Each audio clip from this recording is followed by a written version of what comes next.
Welcome to our weekly roundup of key business developments in Sri Lanka. I'm Nishani Figuera. Let's first take a look at the main stories for this week. Policy rates reduced. Prime Minister in China receives support for debt restructuring.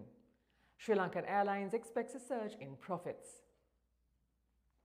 In our main story this week, on Monday at the second Monetary Board meeting of the year, the Central Bank of Sri Lanka reduced policy rates by 50 basis points.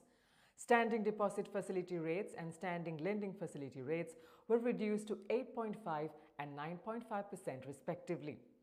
The regulatory authority noted that the decision was taken assessing domestic and international macroeconomic developments to maintain inflation at 5% over the medium term, enabling the economy to continue its growth momentum.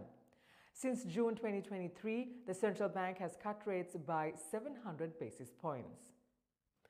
Meanwhile, according to MCM Partners, a Hong Kong-based asset management firm, Sri Lanka is expected to see $250 million worth of private equity investments as the nation is among the top destinations for Asian private equity.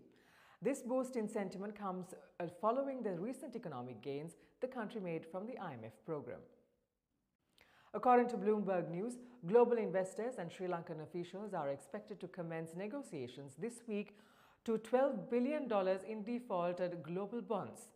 The news agency said discussions will be led by a steering committee consisting of bondholders who will consider a proposal from the government to restructure the overseas debt, adding that the objective is to expedite a deal, especially since Sri Lanka is scheduled to hold presidential elections later this year. Despite many media agencies reporting on these developments, the government did not disclose any details.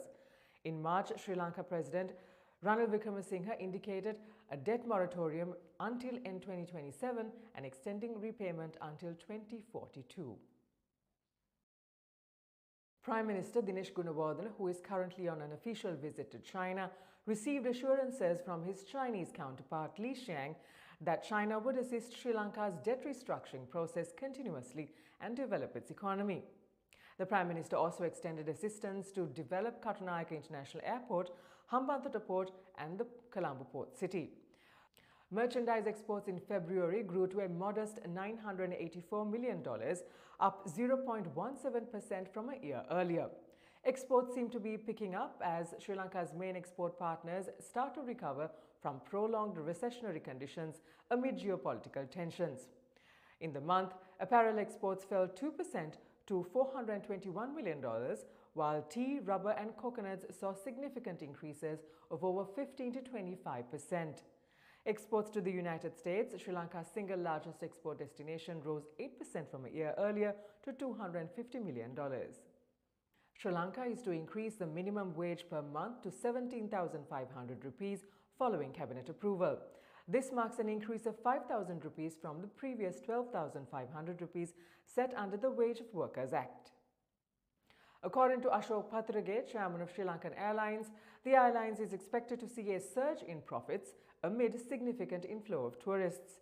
He also stated that the airline is expected to see improvements in top and bottom line growth following the acquisition of additional aircraft next month. Earlier this month, the government absorbed $510 million of outstanding debt owned by the airlines and was given 6 months to show operational progress. In our weekly tourism update, during the first 24 days of March, over 160,000 tourists arrived in the country. However, daily arrivals fell to 6,794 from the 7,600 recorded in February. Since the beginning of 2024, the number of arrivals has reached over 589,000, raising optimism of meeting the government's target of 2.3 million visitors by the end of the year. India was a primary source market, followed by Russia and Germany. Let's take a look at the weekly movement of the All-Share Price Index and the S&P SL 20 Index at the Colombo Stock Exchange.